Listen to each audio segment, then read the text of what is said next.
বাড়িতে থাকিস তুই তো রাজা মানুষ হবি না। আশ্চর্য ব্যাপার, 9 মাস তুই কলকাতায় আসিস অথচ আমি কিছুই জানি না। আমি তোর বাড়ির ঠিকানা জানতাম না। তার দিকে তাকিয়ে দেখেছিস কি হাল হয়েছে? অসুখ নিয়ে তো ফুটপাতে পড়েছিলি, যদি আমি না দেখতাম তাহলে যে তোকে ফুটপাতেই মরতে হতো। আমার মার বাবাকে খুঁজতে খুঁজতে আমার এই অবস্থা না। কলকাতা শহরে এইভাবে কি মানুষ খুঁজে বের করা যায়? খোঁজার জন্য অন্য পথ আছে। একটি মাসের জন্য কোনো কথা নাই, ডাক্তার দেখে তোকে সুস্থ করে তুলি তো বিছড়া শরীর সারলে তবেই তোকে আমি ছাড়বো। কিন্তু মৃণাল, তোর মা বাবাকে খুঁজে বের করবার দায়িত্ব আমি নিলাম। তুই ঠিক আছে।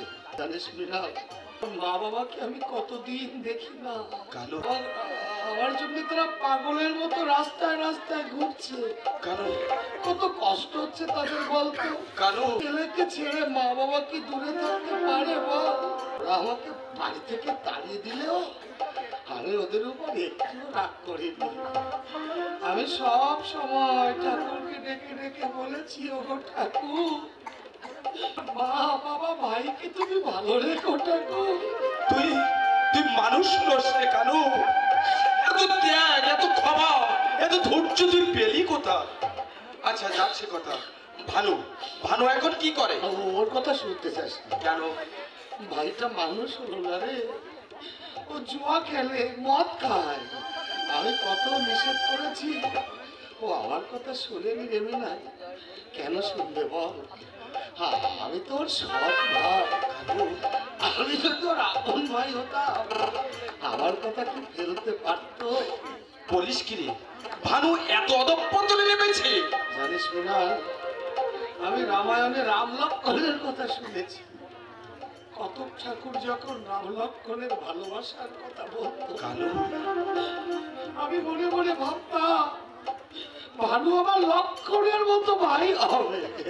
কিন্তু হলো কই না, হলো না। হয় না রে, মানুষের সব কল্পনা বাস্তবে রূপ নেয় না। আচ্ছা ওসব কথা ভেবে মন খারাপ করিস রে। আগে তুই সুস্থ হয়ে ওঠ, তারপর একদিন বসে বসে সব কথা শুনবো। আচ্ছা মৃণাল, হ্যাঁ বলছি এত বড় বাড়িতে কি তুই একা থাকিস? ও হ্যাঁ, তোকে তো একটা সুসংবাদ দেওয়া হয়নি। জানিস আমি বিয়ে করেছি। তাই নাকি? খুব ভালো করে। জানিস মৃণাল, আমিও না বিয়ে করতাম, কিন্তু আমার বউটা হঠাৎ কোথায় হারিয়ে গেল। একটা কথা বলিস বটে, রাজাপুর গেলে তুই তো আমাকে বড় বড় কই মাছ খাওয়াতিস বন্ধু। এখানে কিন্তু অত বড় কই মাছ পাবি রে। করে যাহা পাবো তাই খাবো। আচ্ছা আপাতত একটা চা হোক, আর সেই সঙ্গে আমার বইয়ের সঙ্গে তো পরিচয়টা হোক। ওকে শুনছো? আমার এক বন্ধু এসে 2 কাপ চা নিয়ে এসো। জানিস কেন? স্ত্রীর ভাগ্য সত্যি আমার খুবই ভালো। নিজের স্ত্রী প্রশংসা কি ভাই করবো, এক কথায় যাকে বলে অতুলনীয়।